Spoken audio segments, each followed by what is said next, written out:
You're going live. Okay, so we're live. Let me just dial in.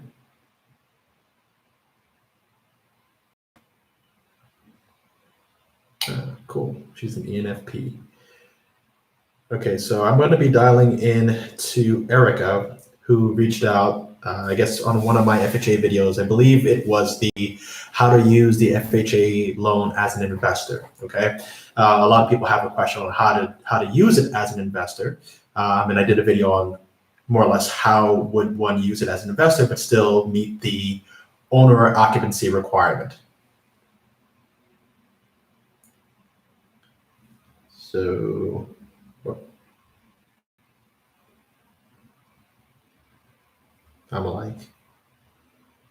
I'm like an idiot. Yeah, I'm just trying to figure this out still. Oh man, I'm sorry guys that you have to deal with this, but we're gonna get started in just a bit.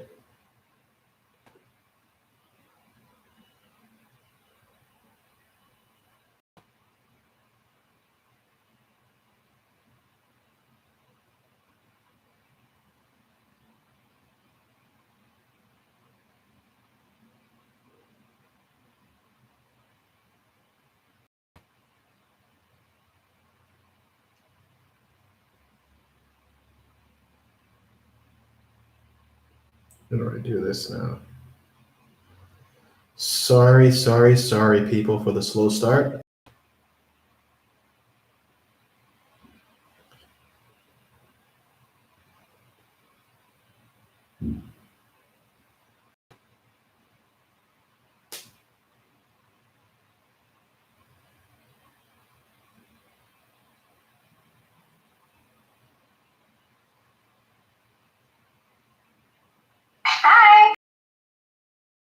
Hi, how are you? Oh, pretty good. Not prepared for video, so sorry. No. It's okay. I'm not gonna stream using the. Oh, Jesus! Since you're not prepared. But what I am gonna do, I am answering your questions live on YouTube. So I hope that your voice carries over and the mic picks up your voice, and I will be answering towards this camera in front of me. So don't think that I'm being rude. Okay. Okay. So I'm gonna be on video with just you, not the world. Correct. Okay. That's great.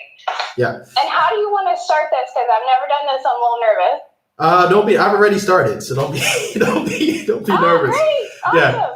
So I'm just going to go into the backstory here. So as I mentioned a little earlier before we got Erica on, I had done a video on how to use the FHA 203K mortgage as an investor. Now, a lot of people are using it as a first-time home buyer's mortgage. And the cool thing about the program is that it allows you to bundle in your renovations costs while purchasing the property. So I guess she came across that video just trying to fact find about how to use a program.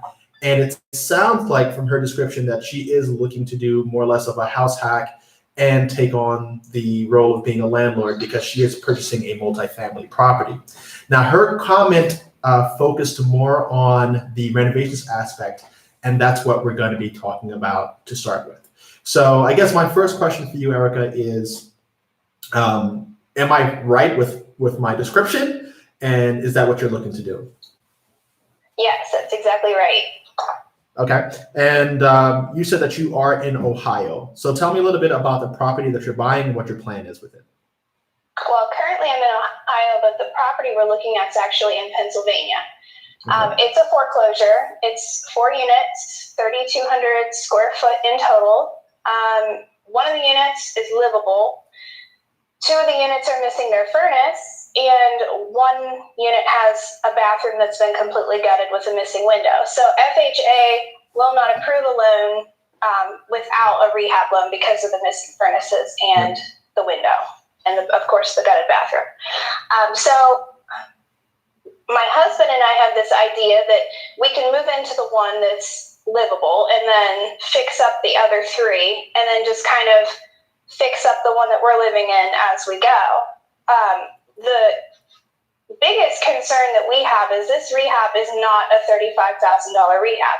It's probably going to be more toward the $50,000 and $60,000 range. Okay. So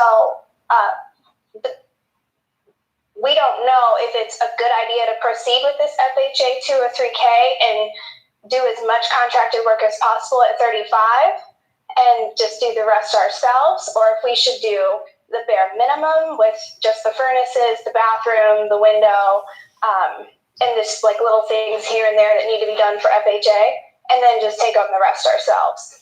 Okay, I have a few questions because I'm not exactly clear. How many square feet did you say the house was again?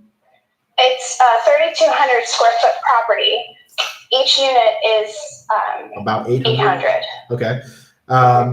And you said that one unit is livable, and then the rest need odds and ends taken care of, furnace and miscellaneous updates. Roof's in good condition?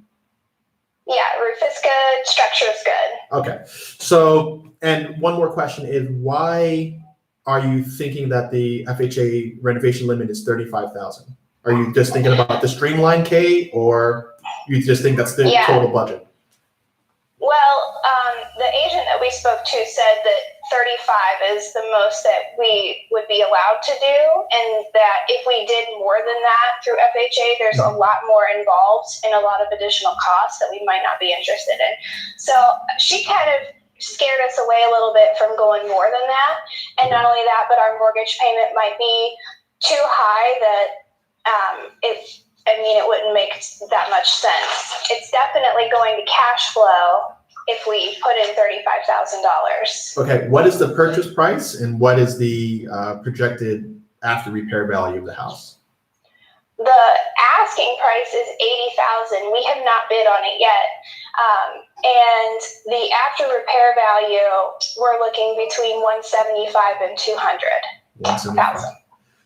So 80. Okay, so in theory, you have about $100K of renovation room there. And at $175,000, I don't know what the taxes are like in Pennsylvania. I don't know if they're as horrible as they are in New York.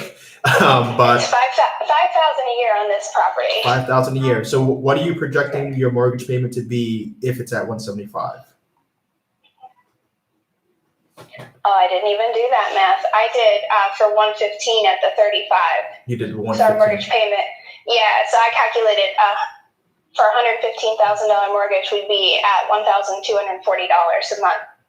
So our projected rents for these apartments, the high end would be $750. That's if they were completely done. And if we just cleaned them up, would be about $600. Okay, so from what I'm hearing, even if you added the extra $75,000 at current rates, you're probably going to only be adding about $450 to your mortgage amount. And on 3 renovated apartments, you're already at $2,100. So you're going to be covering your mortgage, covering your utilities, and maybe even cash flowing a bit while living for free, right? That seems pretty sweet.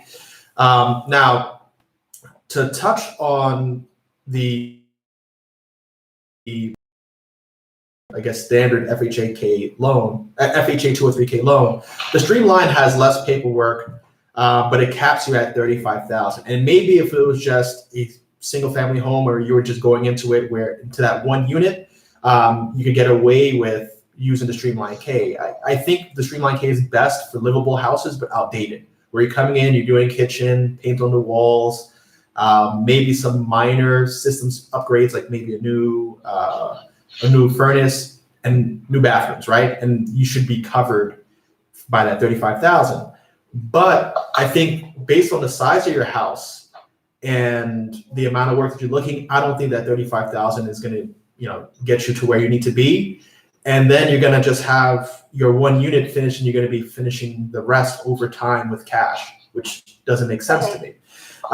So if it were me, what I would do is I would go with a traditional 203K, and the paperwork is more and the costs are a little more, but I think it's still worth it, right? Because you're getting money really, really cheap. So if you saw my other video where I spoke about my 203K experience, that was a traditional 203K. So my process was that the consultant was also the appraiser, right? So he came in and he said, okay, this is what you need to do. I'm doing the appraisal of this house. What do you think you're going to be doing to the house? Oh, I'm going to be fully renovating the entire house on interiors, okay? And my budget is 5,000, 100,000. I'm going to be changing out the furnace. And you just give them a description of the work that you plan on doing. And then you get some documents, right? Which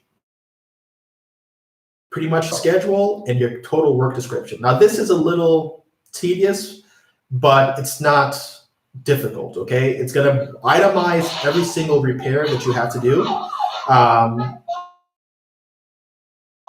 even redone, right? So it's gonna have something about roofing, and it's gonna be split between the material cost and the labor cost. So if you are, now you said that you want to do some of the work yourself, are you or your, I'm guessing, experienced with home construction and renovations? Yes. Yes. Yeah, my husband, he does, that's what he does. That's what he does. Does he have his contracting license? His company, but And that's in Ohio or contractors Pennsylvania? in Pennsylvania. Okay, so maybe his willing to come on as the contractor. Yeah, we thought about that too. So, Yeah. But I don't know, with it being a towboat company, I don't know how that would work. So that's something that we are going to explore. Yeah, I've done it with a landscaping contractor. Some places don't even have a contractor's license. It's just as simple as liability insurance and workers' comp. So I'm sure insurance and workers' comp, and they most likely have some sort of license or certificate for that town, if that town has one. So I'm pretty sure that you guys might be able to use them. And to become a contractor, I'm a licensed contractor.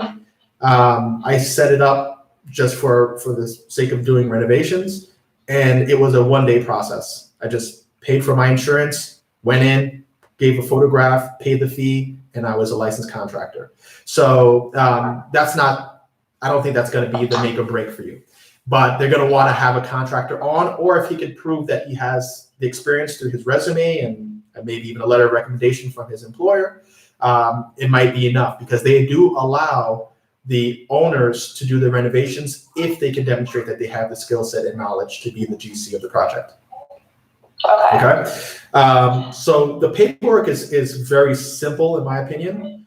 It's, like I said, a breakdown of the cost of the project, materials, and labor, and then the total at the end. And then they also make you add 15% for contingencies, right? So they walk you through the process. It's a little longer, but I don't think it's a deal breaker.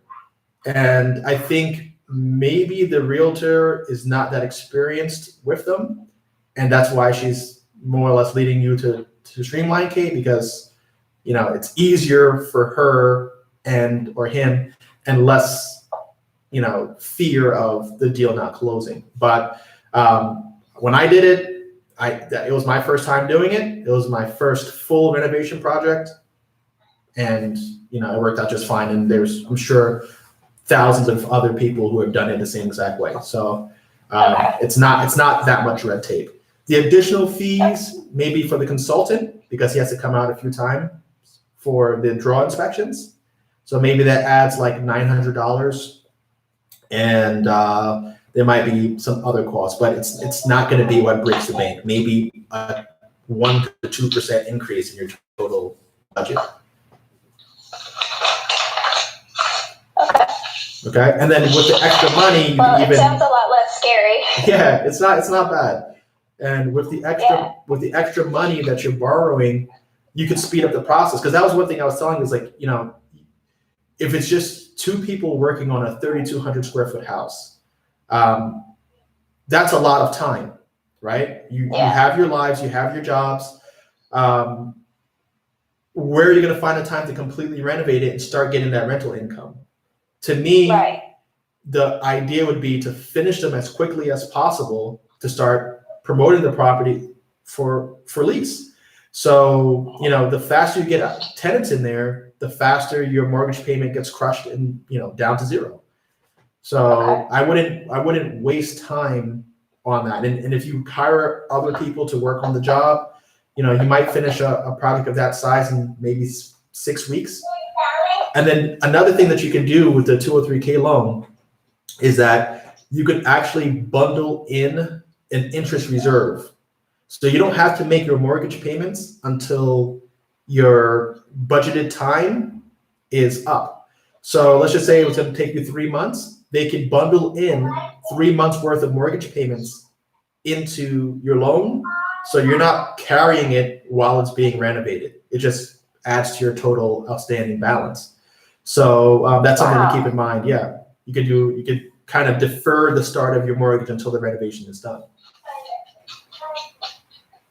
I'm writing that down because that is a good tidbit to remember. Cool. I got some people. Tanya, hello from NY. Sheldon Fisher, what's up, man? And Dory is working and listening. Perfect. Making money and learning at the same time. Best way to do it. So is the loan process of acquiring the 2 or 3K, I get what you call it, the traditional? Is it traditional, or what do you call that? Streamline, or the streamline K is the streamlined version, right? It's the simplified with the $35,000 cap. The other one, I guess, is just standard traditional. I don't know what to call it. Is the paperwork, or I guess not the paperwork, is acquiring that loan more difficult? Like, does your credit score have to be better? Do you need more money down or anything? I think it's all the same standards, the same 3.5%, and I think it's what, a 600 or 620 credit score minimum. Yeah, it's pretty low. Yeah, so I know with like just a regular FHA purchase, it's even lower. I think down to like 580. But I know the 203Ks, because of that rehab component, it's a little more risk, so they say. So the credit requirement is just a little higher, but it's still reasonable. Okay. Well, that's awesome. Thank you so much for answering all my questions, because this is really kind of a scary thing that we're taking on. It's our very first rental property. We bought a home before, so it's not our first time home purchase, but it was just our primary residence. Okay. And so we've sold that, and now we're trying to, start our financial freedom process here. No, you're doing the right thing. It's the best way to start, because you're going into a 4-family. The majority of the payment is getting paid off by someone else. Rates are really low right now, so you could even push it and get, if you want, actually, I wouldn't say get a 15-year mortgage. Keep the 30-year, but with that additional cash flow, treat it like a 15-year when your money is right? When you have full occupancy and you're cash flowing, it's not the winter months. Are you planning on having each apartment independently metered, so they're paying their own electrical? Okay, good. So it's already separated for us, so it's perfect. Both electrical and heat? Mm-hmm. Yeah, it's electric heat, actually. Oh, even better. Yeah. Right? So yeah, exactly. So the thing is, like, I tell people that sometimes, if you want to crush your mortgage quickly, look at the amortization schedule for a 15-year mortgage. Same conditions, right? Put into mortgagecalculator.org. See what your monthly payment would need to be as a 15-year. But take out a 30-year so you have flexibility. Right? When your money is good and everything's lining up, treat it like a 15-year, especially early on, right? Because you're crushing it quicker. And then, if there was a slow month or you have some vacancies, then you pay at the 30-year rate, rather than having the pressure of the 15-year mortgage, right? With the higher payment. So, that's one way that you can knock it down quick. And then if you wanted to even be more aggressive, since you're living there for free, you could still make contributions as well. So we're actually thinking a little bit further ahead. We want to be a little bit more aggressive and get into commercial real estate. So we're actually planning on burring this property. So we're going to refinance it once it's finished, and then we're going to use the money from that refinance to invest in our next apartment building. So hopefully it'll be like a 6-unit or greater at that time. Okay, so I would say, I don't know what the, because I haven't done a refinance, a cash out refinance on a primary residence, because most of my properties are on like investor loans. But what can you get as far as cash out? Are you gonna, how high could you go loan to value wise on a primary residence? Did you look into that? I have not looked too far into that yet, because we're kind of on the fence of how, our actual loan is going to be, our initial loan. So right now we were just looking at $115,000 loan. You got to make payments on that for a year. It has to mature for a year before they'll let you do a refinance. Right. So, if it values at $200K like we're expecting, then, we're going to get 50 grand out of it. Yeah. Okay. And you think all of the work will cost you $35,000? No, I think it's going to be more closer to 50 at least. Maybe a 60 depending on contingencies and things. Okay. So try to negotiate down your ask. Yeah, we talked about that too. If we have to go higher with our rehab costs after we talk to our contractor, we are going to offer less on the property, but it is a great deal at $80,000. It's priced really well. Depending on the renovations cost, right? So I think even if you came in at 50 or 60,000, you would still be walking into a situation where you have 50 to 60K equity, which is good. You'd be at like around 75% value. So that's not bad. You just wouldn't be able to cash out like you want to. But look into what ask the same lender that you're working with now. Ask them in 1 year's time what would be the best terms for a cash out refinance. How far up are they going? Are they willing to go up to 95% loan to value on primary residence? Are they looking to only go up to 80%? And then that way kind of where you're going to fall when you do your cash out. But I would try to be aggressive and see if I could negotiate down that price. It seems like they're already pricing it 120K below market. But not many people want 4 families, and not many people want to take on being a landlord, and not many people want to take on the renovations. So you have a few things working in your favor to negotiate in your favor. So I hope it works out. I think so. I think we worked out our numbers. Numbers are good. Numbers are good even if we only finish 2 units. If 2 units are done, we're living in the one that's like partially, livable. Our numbers are still cash flowing at that. So. Okay, and just make sure that I'm not sure what the terms are. I would talk to an FHA consultant on that, right? Call, because I think there's a list on the HUD website of all the consultants by like zip code or by area. Call them up, find one that you like who they are, right? Because you're going to be working with them for the whole program. Interview them, see who's responsive, who you have the right chemistry with, and ask them and say, hey, you know what? If I just finished 3 of these units and left the 4th one for later, is that possible? Because they may say, then we're going to have to appraise it as a 3 family rather than a 4. There may be some variances there. So just know whether or not you would have to do everything, or you can get away with just your unit or the 2 units. But like I said, for me, I like to pull as much money as possible. I'd rather use the bank's money at 3.5% down than my cash. If I have to spend $20,000 in cash renovating 1 unit, even though it's going to be worth it for the income, I'd rather have more of my cash than less of it. Right, makes total sense. Is there any other questions you have?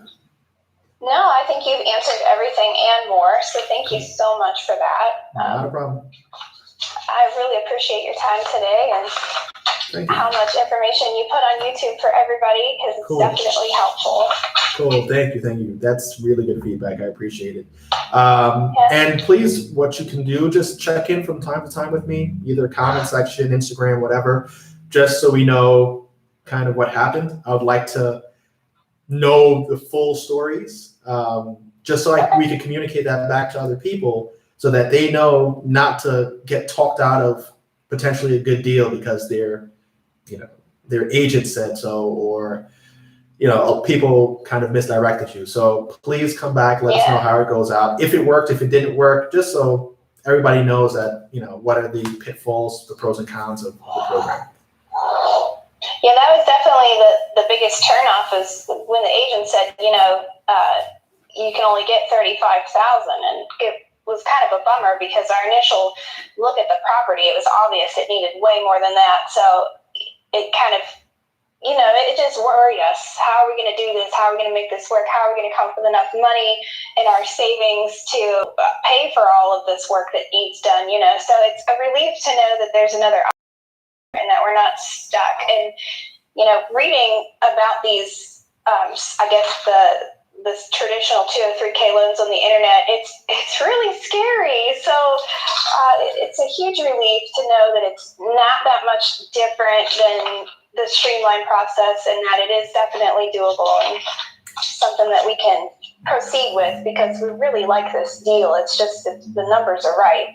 And let me tell you something else. When you do the traditional 3K loan, it sets you up perfectly to start working with hard money lenders because they basically copied the process from FHA.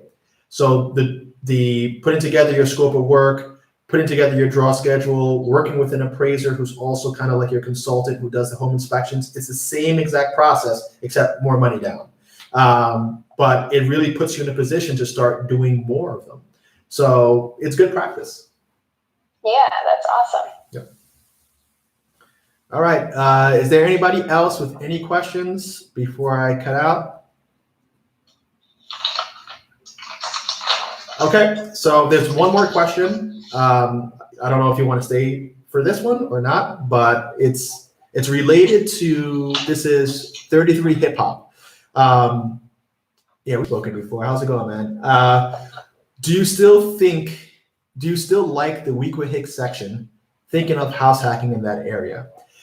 Yes, I still do, because I picked up a property there for like 60 or 65,000, spent about 120 renovating it, and just sold it for 315. So I still like it, and that was a single family. So if you could find a multifamily in Weequahic priced right, I would say go for it, and just make sure that there's some room, in the price that you're purchasing for, and the after repair value, so you have enough money to manage that project. Mine was a complete disaster, complete gut. That's why I got it for 60K. But the renovations only cost me $120,000 because I had 2 different plumbers, 2 different electricians, 2 different crews on the job, just because it took a really long time and we ran into some red tape with Newark. And that was my fault because I started the project without permits and then they started busting my balls after that. So that was pretty much my mistake. And I was really going for the cheapest contractors I could find in Jersey, like especially for plumbing and electrical. And I got one guy who ended up going to jail in the middle of the project. So that was a disaster. But, the fortunate thing for me is in that time, the market really heated up and I was able to cash out. Short answer is yes, I still like Weequahic. I also like Mount Pleasant, which is the north side of Newark. There's a lot of new construction going on over there. The values are pretty good there. Both that South Newark pocket, North Newark, Ironbound to the east are really good. That Central Newark is kind of rough, but downtown is also really nice. If you could pick something up over there, I'd recommend downtown as well. But yep, I think Newark is still pretty good as long as your prices are right. And Will you recommend a real estate school in New York City? By real estate school, Tanya, what do you mean? Like to take your agent's exam or the agent's training? Irvington, anytime I've gone through Irvington, it's pretty rough. The values seem to be okay, but I like Weequahic better. You know, the streets are quieter. It was always a nicer side of Newark.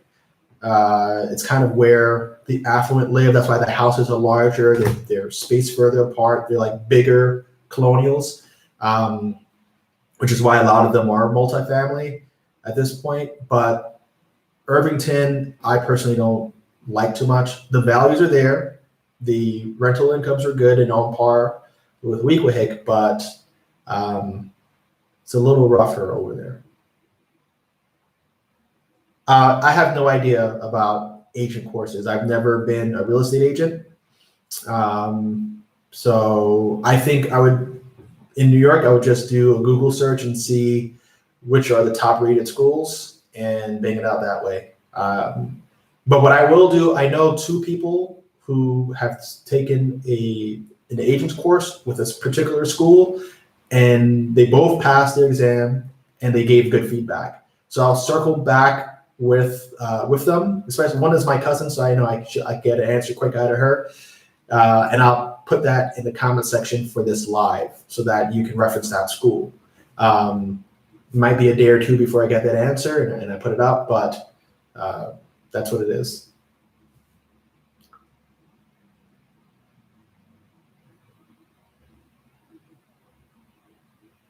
Hey Ned, how's it going? You wrote that you are Muslim. Are you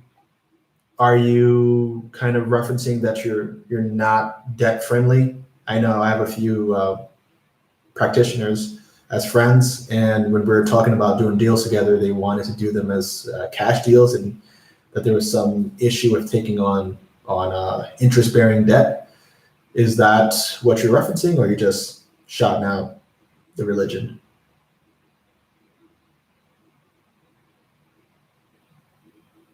I don't have any licenses, Tanya. I just sell houses. So I'll work with agents who are licensed and give them deal. A lot of times, what happens when you're working on flipping properties, if you buy a house, like it's kind of customary that if an agent got you a deal, you kind of relist with that agent, so they're making money on the buy side and they're making money on the sell side while you're making money.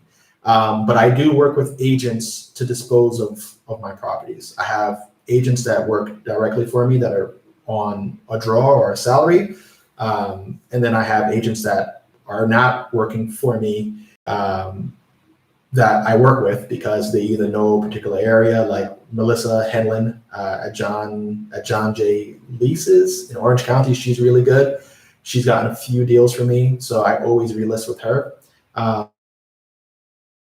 The agent that I hired by my company, his name is Jean-Paul Murphy. He's good. He knows how to analyze deals from the perspective of an investor. So if I buy something with him or through him, I give him the listing on the sale side. But that's how I sell my homes.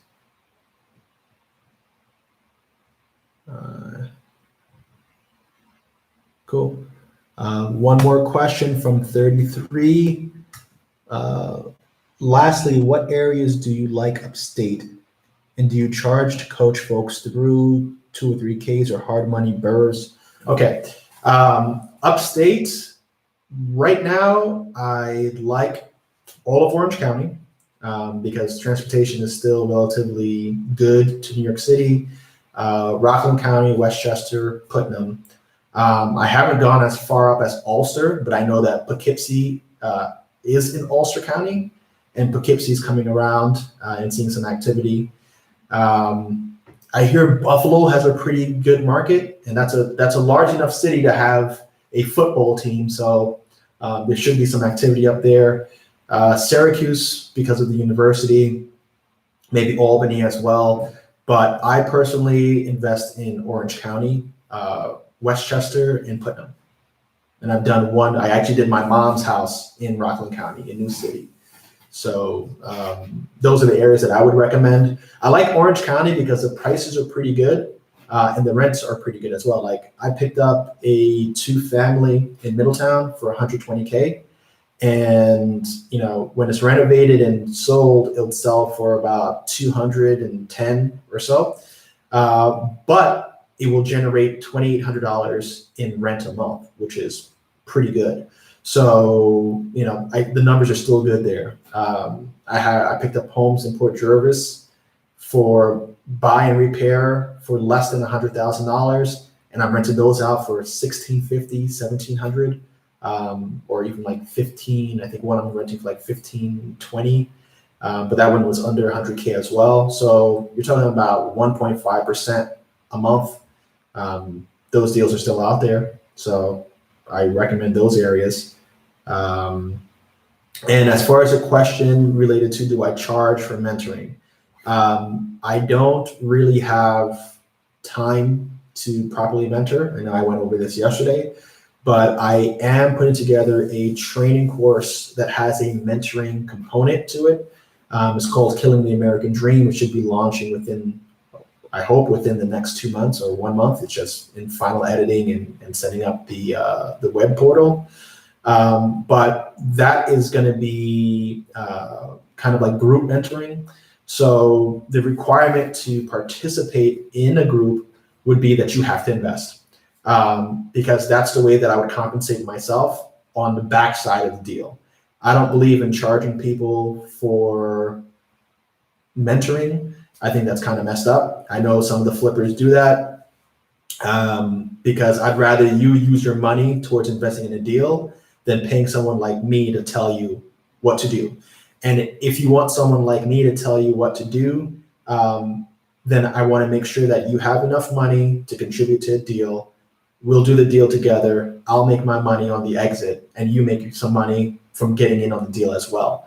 That way you earn and you learn, and that's really, you know, what we're calling that program, the earn and learn. But once that rolls out, I'll go into more detail about what is the cost structure for the program and what is the cost structure for the mentoring.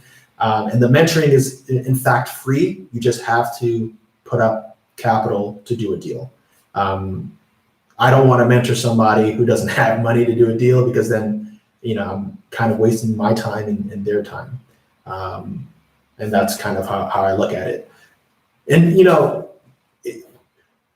I've been doing this long enough and going to enough seminars and meetups that I always meet people who are like, hey man, I want to get mentored. And they're not in a position to start investing. And they don't realize how much time a good mentor is investing in their mentee. And there's nothing worse than investing a whole lot of time in somebody who doesn't even take your lessons into practice. I'm not saying that that's your MO, but I know that there's a lot of people out there looking for mentors that aren't in a position to even do a deal. And I don't want to necessarily waste my time with folks like that. I'd rather waste my time with people who are ready to invest, but just need that hand holding, that need that support. And the best way to weed those people out is to say, you get the mentoring if you come in on this deal. They put their money up. I know they're serious. I'll invest my time in them. I'll make my money on the exit. I'm just trying to read up these questions. Sheila Colas. Hopefully I said that right. How much would I need to do a deal? You know, I recommend that if you're going at it solo, that you should probably have 30% of the project cost. And my reason for that is because, one, you're gonna need at least 10% for a hard money deal, right? They usually want you to have 10% of the project cost. So you're gonna want your 10% to even meet that basic requirement. Then they're gonna want you to have some money in reserves so you can pay your debt, maybe you could pay your contractors, get materials, have some sort of float money. And that's where I say the other 20% comes in. you want to have that space, that cushion. If the project runs over, if it runs longer than expected, that you could actually see it through. The minimum requirement of 10%, even if you put down that money and you had nothing else, how are you going to make the first mortgage payment? How are you going to potentially front the money that you need for your lawyer's fees and your closing costs? So I'd say 30% of the project cost. To be conservative and to be a little more liberal, 20% of whatever the project is costing. If you're talking about the earn and learn, the minimum is $25,000. That's a good enough amount to get into a deal. Maybe it's me and you, only 2 people in it for 50,000, or 2 other investors coming in for 50,000.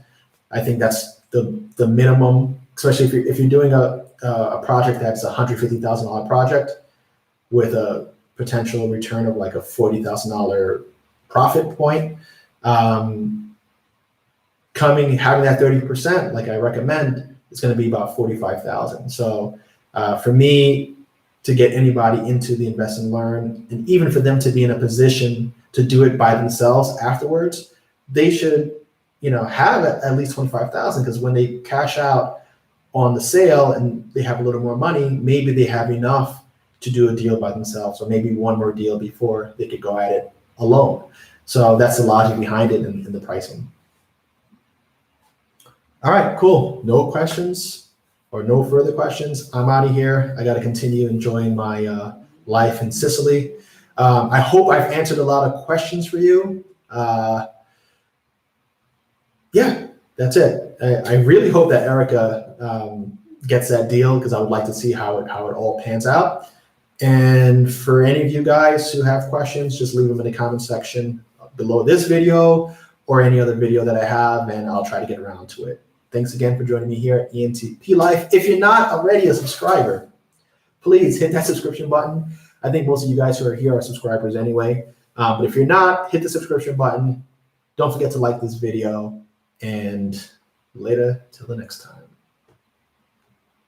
End stream.